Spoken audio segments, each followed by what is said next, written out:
Welcome to FTI Experts Hub, CP's quarterly podcast series that brings you the latest from FTI consulting specialists. I'm Senior Editor Laura Calugar. My guest this quarter is Managing Director Rob Raymond, who you might be familiar with from previous episodes. Rob specializes in corporate real estate strategy for both occupiers and investors. And today, he'll be sharing his insights on how to make the most of your real estate footprint when going through a merger, acquisition, or carve-out. Welcome back to FTI Experts Hub, Rob. Thanks, Laura. It's good to be back. I know you've been on this podcast multiple times as a corporate real estate strategy expert for both occupiers and investors. And throughout the years, you've shared your insights on office management strategies, on distress in the office market, and several other topics. But I know you also do extensive work within the mergers and acquisitions environment. Can you tell me a little bit more about that, please? Sure. So, a lot of the work that I do when it comes to footprint strategy or real estate operating model strategy is done in the context when a large occupier of global real estate is going through either a merger integration or a carve out. For example, one of the projects that I worked on many, many years ago was when Marriott merged with Starwood Hotels, and similarly when Dell merged with EMC. And I find that there's a lot of opportunity to really help clients optimize their footprint as well as their real estate operating models in those environments in terms of thinking about the processes for which they manage their facilities, as well as how they're going to market for third-party services. After the pandemic and in the years immediately after that, mergers and acquisitions and carve-outs pretty much froze, but they seem to be once again awakening. Now, I know you're not involved in M&As per se, but you must be keeping an eye on what's going on in the space. What's your view on M&A activity today? Are you seeing that uptick I was talking about? A little bit. As you mentioned, like I'm not an expert in this space, but I definitely stay very close to our partners here at FTI who work extensively in this space. As a matter of fact, I have a weekly meeting with them just to discuss where deals are picking up, either PE firms that are trying to acquire other companies, or if it's public companies that are trying to merge together or carve out a piece of their business. What's odd is there's a lot of dry powder in the market, and you can see this in any kind of news report, whether it's Warren Buffett is sitting on record amounts of cash, whether it's PE firms are sitting on records amounts of cash.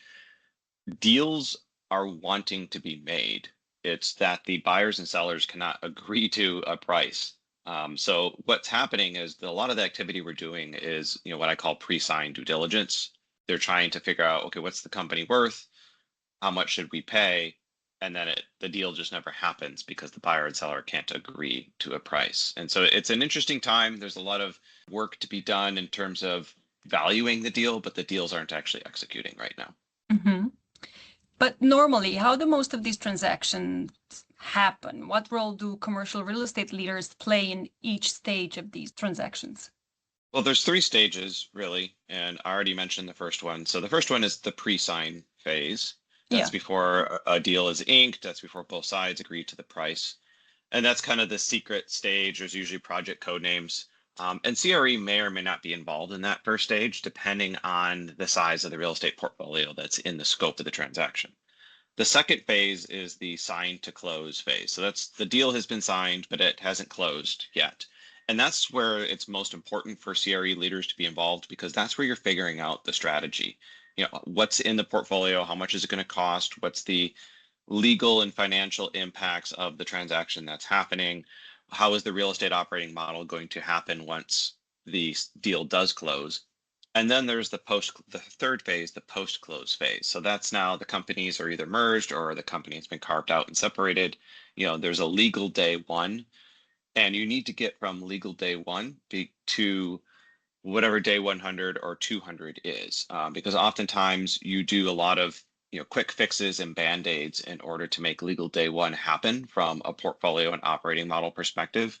But you want to take some time and get these long-term efficiencies in place. And so those three phases are pre-sign, sign to close, and post-close.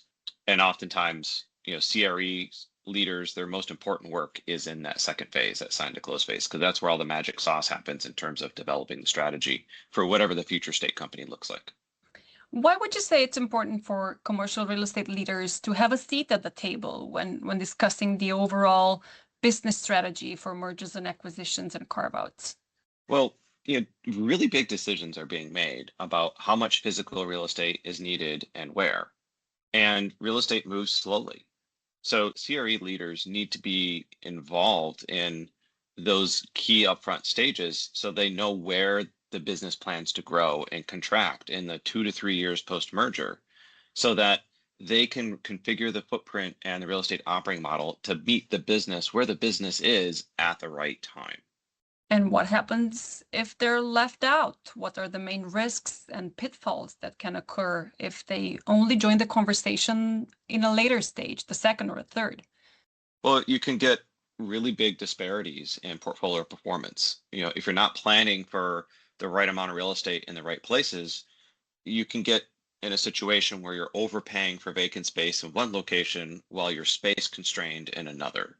And there's a large operational aspect where if you don't think through facility management and workplace services correctly for your employees, you get disgruntled employees, turnover, et cetera. So if on legal day one, you don't have the right services in place, you have employees who can't badge into their office. You have employees who the light over their desk isn't working and they don't know who to call in order to get it fixed, or the old way that they used to get it fixed isn't working anymore because someone didn't think through that, or they need to reserve a space and the old system that they were using to reserve the space is no longer functioning in the new company. And when you get disgruntled employees, they may leave the company. Right. Are there any critical questions that commercial real estate leaders should be asking in order to understand impacts on the real estate portfolio and operating models within mergers and acquisitions and carve-outs?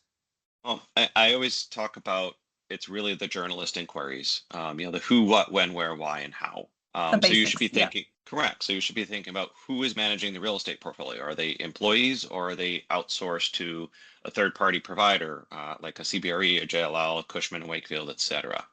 What's the portfolio comprised of? Do you have offices, warehouses, manufacturing plant, retail storefronts? Where is that portfolio? Is it in a metropolitan area or is it in multiple countries or is it more in like suburban and rural areas? When is also a key component of this? Like when is legal day one? When does the portfolio need to be separated? Why? Why is this transaction happening? Is it because they're trying to merge two companies together to save money, or are they trying to merge the two companies together to grow? If you're trying to save money, you're going to think about how to contract the portfolio. If you're trying to grow, you're going to think about how to expand the portfolio. And then lastly, how? How are things being managed today? How are people reserving spaces? How are you managing your leases? And then lastly, because we're all CRE leaders, we also need to think about how much. How much is the portfolio costing us today? How much is it going to cost on legal day one? Because those are numbers that a lot of CFOs are wanting to understand as part of the transaction. To avoid all that chaos you mentioned a few minutes ago, what are some value levers the RE leaders have at their disposal to help ensure a smooth transition and retain talent and achieve operational efficiencies from day one? Well, I think right now, any transaction, regardless of the size, there's table stakes that everybody should be doing. Yeah, I don't care if the transaction involves one rooftop or it involves 100 rooftops. You should think about three things no matter what. Lease restructuring, because as there's a legal change in the entities when you're merging or carving out, a lease may or may not be assignable. A lease may or may not be subleasable. A lease may be able to be completely restructured and get a better rate. You should also be thinking about, obviously, footprint optimization and how you're occupancy planning, because many organizations really haven't thought through their whole return to office strategy. Now, as the number of locations increase in the portfolio that's in scope, as you get larger and larger footprints, you want to start thinking about your facility management strategy. You want to think about your real estate operating model and org structure, and you want to start auditing, those 50 to 100 leases to make sure landlords have been transparent and honest in terms of what they're passing through in CAM charges. And then as you start getting larger and larger annual real estate spend, you want to think about energy management, especially if you have a large footprint of very expensive manufacturing facilities. You want to think about, are there ways or initiatives that we can initiate to save money on electricity, natural gas? Are there any ESG goals that are being revised as part of this transaction and a new company created? And then you also want to think about technology. What technologies do you have in place to reserve space, manage your facilities, process facility work orders, et cetera. So those are kind of all the value levers. And like I said, there's one bucket that's table stakes that everybody should do. And then there's additional components that you should be thinking about as the number of rooftops increase in the portfolio and as the amount of annual spend increases in the portfolio. Mm-hmm. So in many cases, a merger and acquisition is a way to optimize the real estate footprint, not only to cut costs, but to reposition assets to support future growth. What are the best ways that commercial real estate teams can streamline post-merger space planning and enhance efficiency? Yeah, this is kind of one of those other risks that can occur that can greatly disrupt day-to-day business. When CRE leaders don't get that seat at the table. Unfortunately, it's an area that CRE, because it does move slow, it's the cart that follows the horse. So CRE leaders can't make decisions about the real estate footprint in terms of space is needed where and when, unless they know what that future state labor model looks like. Are there going to be growth in headcount? Is there going to be contraction in headcount? And where is that growth or contraction going to happen? Once they know that from the CRE leaders working on the transaction, then they can start making the decisions and action plans about real estate. Similarly, IT comes first as well.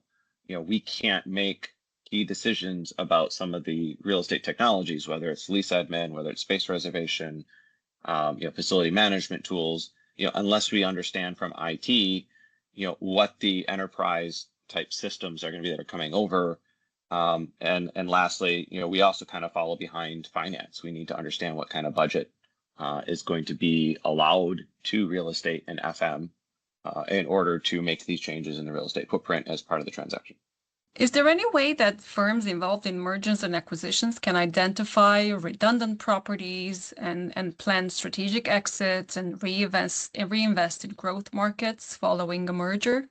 Well, there's two primary pieces of information that are needed here.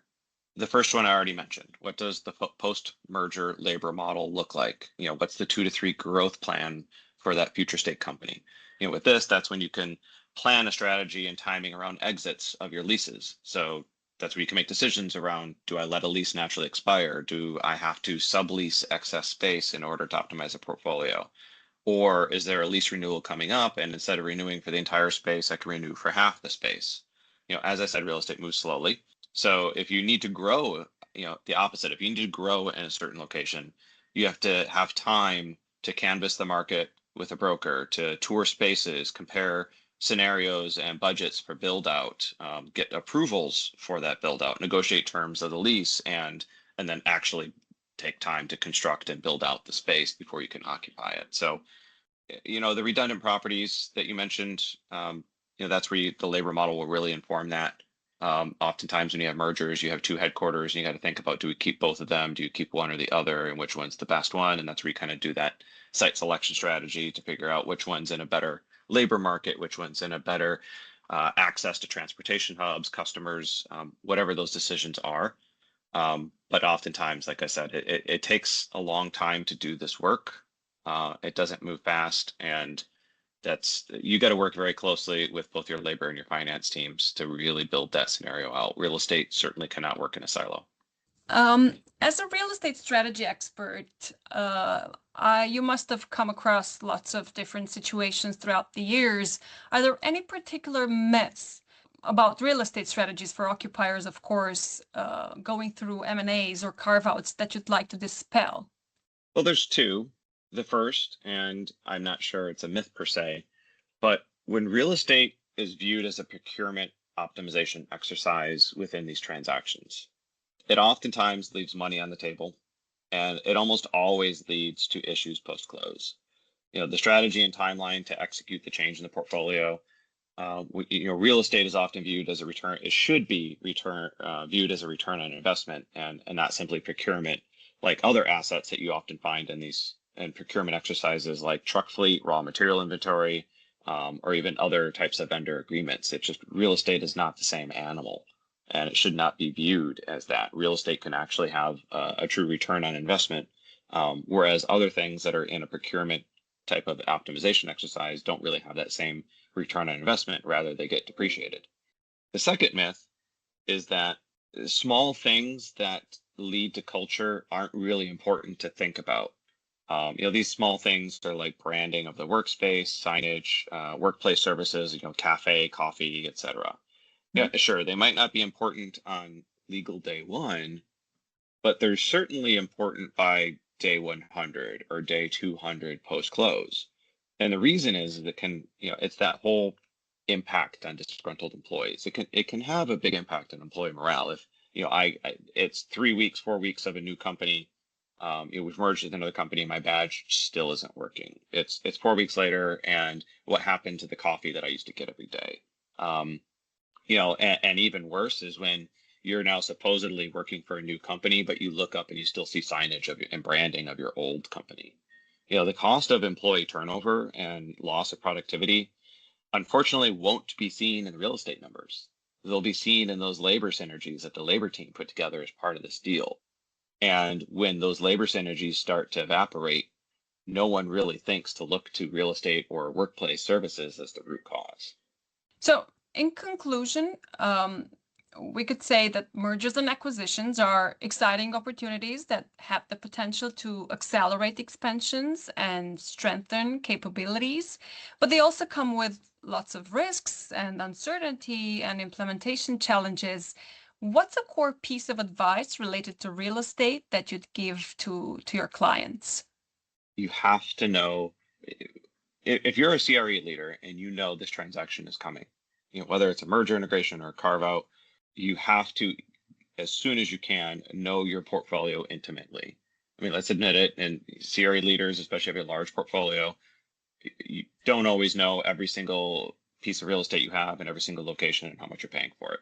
Right. But once you know that this transaction's coming, you better get those details at your fingertips, because eventually you're going to be sitting at a table with very senior leaders and they're going to be asking you these questions. And you're going to want to know every square foot, every dollar, every piece of technology, every policy, and every person who's playing a role in managing that footprint.